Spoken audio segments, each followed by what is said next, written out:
The island nation of Singapore is an Asian jewel set in the South China Sea. Singapore is a multicultural, bustling metropolis, a center for commerce and trade in Asia, and home to over 4 million people. But Singapore is not just about commerce and trade. Its population loves sports, and its warm climate lends itself to outdoor sports and leisure activities. Singapore has many parks, and with running a popular pastime, a large field of runners is ready for the ultimate running challenge, the Sundown Ultramarathon, a 100K journey. The 100-kilometer course is an out-and-back loop of 50 kilometers each way. The 900 competitors run through East Coast Park, Changi, and turn for home at Bedok Reservoir to retrace their steps to Marina Barrage. It's 6 p.m. Off they go. Let's hand over to our race commentator, Phil Dark. Thanks very much, Whit. Well, it is hot and humid here in Singapore as these 900 athletes head off into what for most of them will be their longest journey, a journey of discovery. And early showing out there is Sin Yen Ho. He's one of the top Masters runners. Look too for number 215, that is Ahmed Lan Machak of Morocco. Now, he won the 84-kilometre version of this race last year. You can appreciate with 100 kilometres still to go, these athletes are just taking it pretty gingerly at the moment. And here are the masses. I don't know what they're eating in Singapore these days, but there certainly is a real fitness boom at the moment. And look at that, flags from all over the countries. One of the features of the race this year is that you can follow the race on Facebook. You can send messages of encouragement, support to the Facebook page here for the Sundown Ultramarathon. People taking photos of the progress. I wonder if they'll be taking photos 100 kilometres later. The majority of the field are men.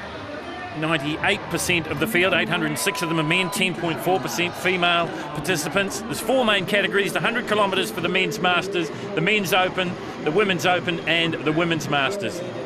For many of these people, well, they've been training for the best part of a year for this event. They've probably come up in baby steps. They started at 10 kilometres, they moved on to half marathons, and in some cases they've done the full 42.2 kilometre marathon distance, but this is something again. The first 25 kilometers of the course takes runners from Marina Barrage through East Coast Park and out towards Changi Beach, with drink stations at the 10 and 20.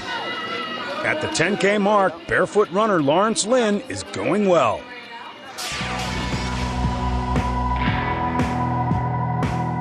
Actually, it's all about the running technique. When you run in shoes, your heel goes straight, so your heel lands first. Then you lift off with your toes, and your legs are in front of you. But if you run barefoot or with minimalist footwear, your feet is almost underneath you, and you are landing on your midsole and you lift off. So it's a faster process. So you don't actually feel so tired and you run more efficiently because you're not moving your feet forward, you're not pushing anything, it's all very natural. You don't have anything between you and the ground. It's like you are becoming an avatar and like a barbarian or something. But the basis behind it is because you feel every step on the ground, so be it if it's hot, if it's cold, if it's dirty. It's very connecting to the green nature also in a way. And what's good about Singapore is you don't have to worry about rubbish and I don't know, needles and stuff, because I've never ever hit any of that before. So that shows how clean and green Singapore is. You appreciate it when you start running. Like, you do not have to worry about the ground in front of you. It's really nice.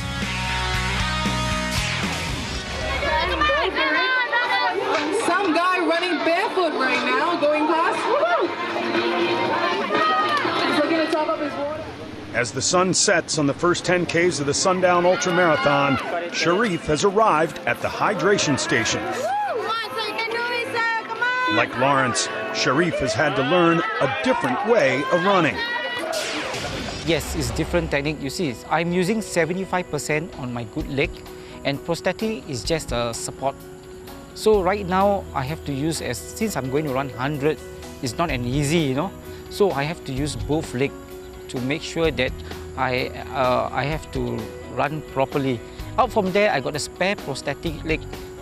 That will be on the second 50 kilometers run where I'll be carrying a hydration bag. In my bag, there will be a spare legs. And that spare leg actually is for walking. The blade itself actually is for running. You have a spring on it, but you can't use for walking. Once you use for walking, always the thing that you're going to face is the back. That's where you're going to feel the pain is.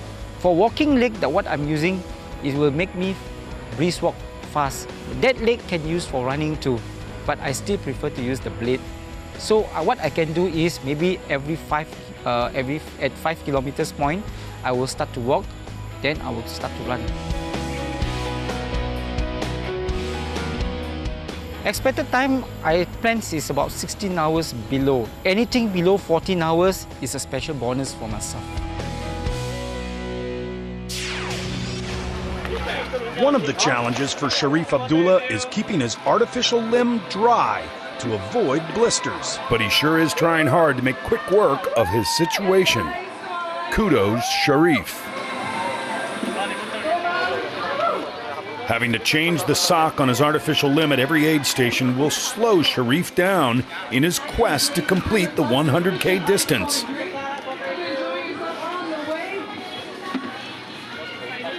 But urged on by the large crowd and many volunteers at every aid station, his indomitable spirit will push him on to the finish. Okay, see you. All the best. Bye. Bye. This doesn't look bad.